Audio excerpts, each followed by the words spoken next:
You've joined Prophecy Talk for analysis of world events and unfolding Bible prophecy, brought to light by prophecy expert and author Erika Grey of www.erikagray.com.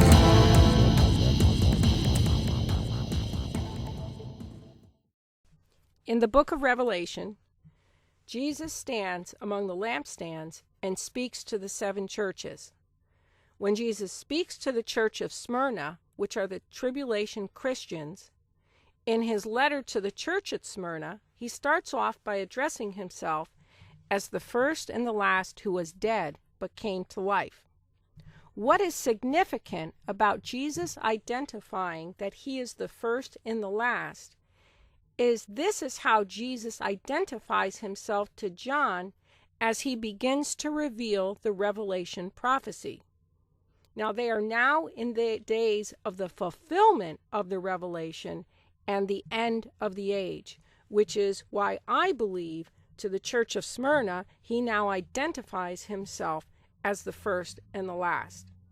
He tells them, I know your works, tribulation and poverty, but you are rich. And this is because they have not taken the mark of the beast and cannot buy or sell and must live on faith. They are poor by the world's standards, but rich in Christ.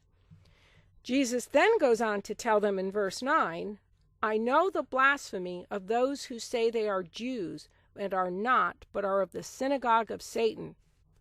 Now both the church of Smyrna and Philadelphia do not receive any condemnation by Jesus, and both Jesus makes reference to those who say they are Jews but are not, but are of the synagogue of Satan.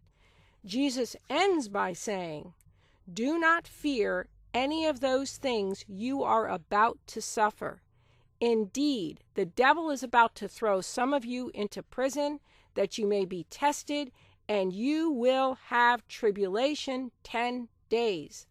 Be faithful unto death, and I will give you the crown of life. Many have written about these 10 days. Some have said it could possibly be 10 years. Others a period of time. I believe Jesus is talking about 10 literal days. From the time of the arrest of the tribulation saint to their being thrown in prison and executed will be a total of 10 days. Under the U.S. judicial system, a person arrested for a penalty or a death penalty crime can wait years on death row before execution. In dictatorships, the executions or purges for those who are considered enemies of the state can go pretty quickly. It is not unlikely that the 10 days of revelation are literal 10 days and are part of the protocol under the dictatorship. The Antichrist is not interested in imprisoning persons, but killing them. What is interesting on the 10 days of Revelation is that there is a parallel found in Daniel. The book of Daniel lines with the Revelation. Now, I'm going to take you to the scene of the 10 days that are mentioned in Daniel. Daniel is in Nebuchadnezzar's Babylonian kingdom because of his intellect and good looks. The Babylonians, after they took the Israelites as prisoners and took them captive, they went out and they searched, and those who were good-looking, intellectual, they took what they felt were the best of the Israelites and brought them in to serve in the Babylonian kingdom.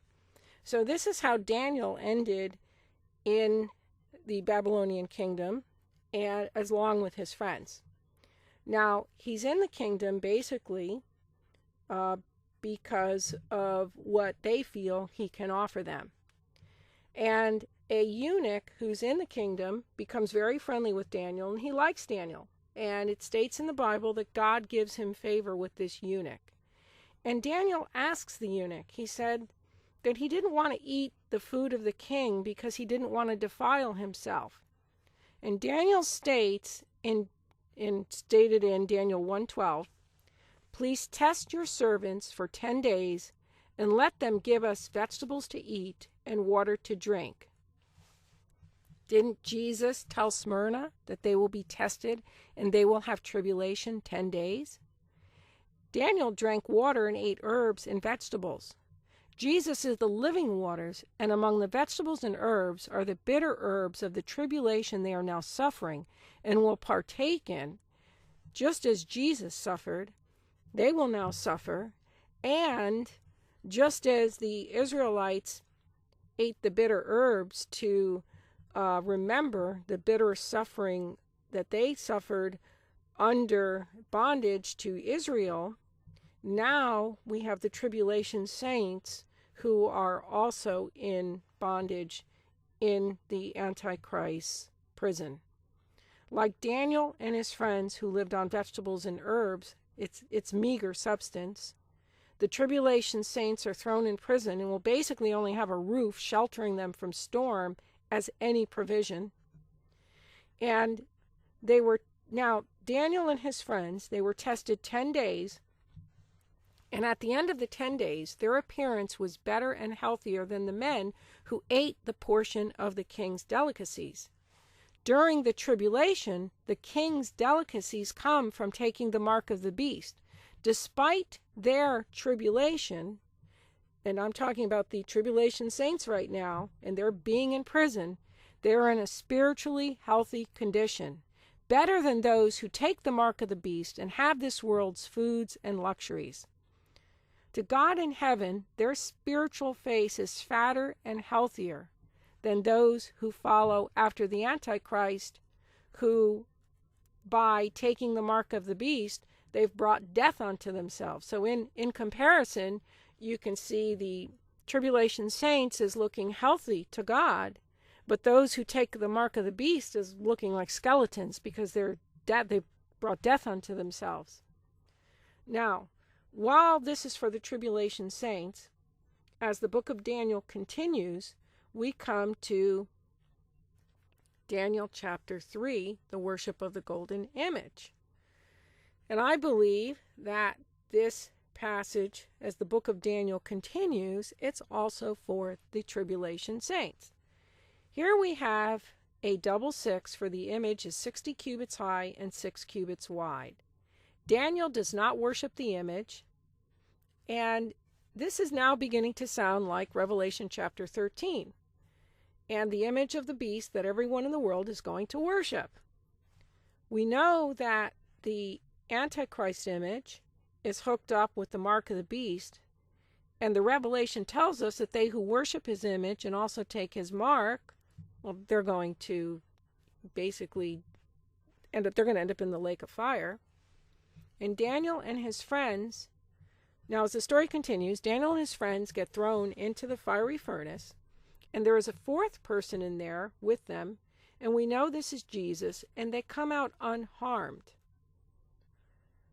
Now, this is exactly what's going to happen to the tribulation saints. As they don't take the mark of the beast, they will go through a horrific trial. And we are told in Daniel 11:32 that the people who know God shall be strong and carry out great exploits. Some will survive against all odds, and while others will be killed. Some may start out carrying great exploits and end up killed. Again, we now have that illustration, and I believe that it's also referring to coming out unharmed. In the end, they're with Christ. But again, Daniel is spared. Now we're going to go into the next story. Daniel is spared in the lion's den when he served under Darius the Mede. His governors became jealous, and they made up a law that they knew Daniel by his faith in God would violate, and they threw him into the lion's den, and the lions did not harm him. Now you have to remember that the lion is a symbol of the Babylonian kingdom, and in the Revelation, the lion is illustrated in Revelation 13:2, for the beast has a mouth of a lion. A lion is also a picture of the devil. Now we know that a lion is also a symbol of Jesus because Jesus is the pride lion of the tribe of Judah. But Satan is the scavenger lion seeking whom he may devour. And the mouth of the lion is a picture of the beast. So when the tribulation saints, when they go to prison and await their death, they will find themselves in the lion's den, because the Antichrist is like his father, Satan, a scavenger lion, and his government possesses the mouth of a lion.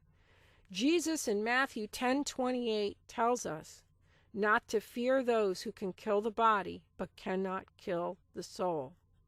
While the picture of Jesus in the fiery furnace is an illustration of Jesus with us during our most difficult trials, along with being spared from the lion's den, it is also for the tribulation Christians, because while they are about to face death, they will not really be killed.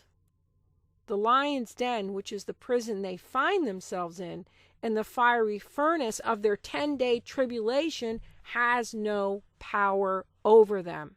Notice what Jesus tells them in the beginning of his letter. He identifies himself as he who was dead and came to life, or who was dead and is alive, or who died and came to life again.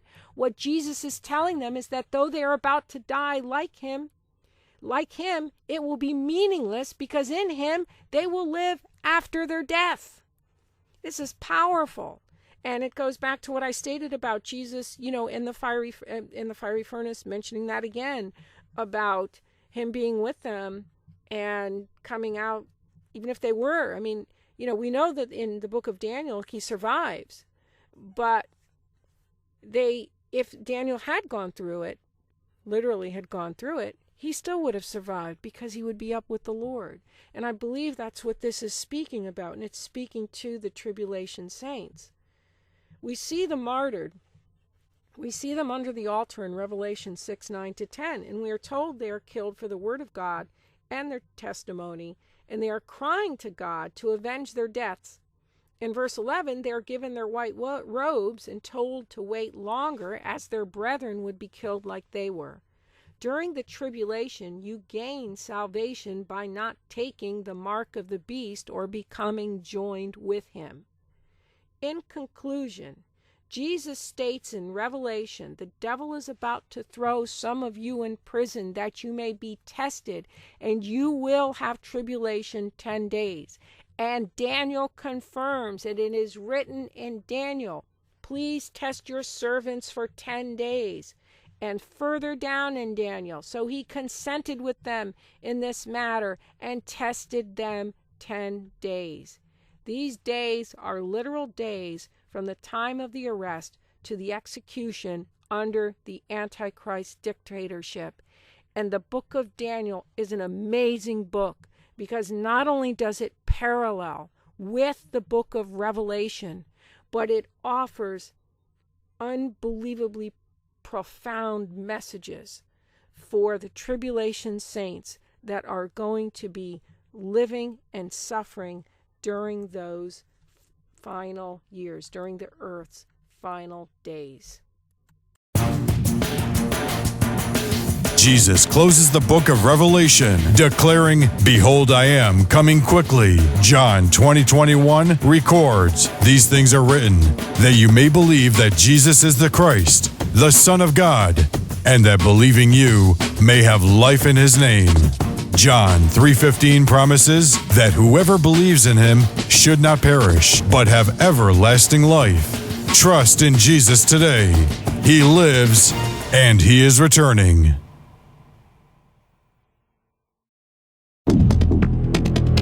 Thank you for listening today. Tune into Prophecy Talk next week with author and prophecy expert Erika Grey. In the meantime, be sure to visit Erika Grey's website at www.erikagray.com.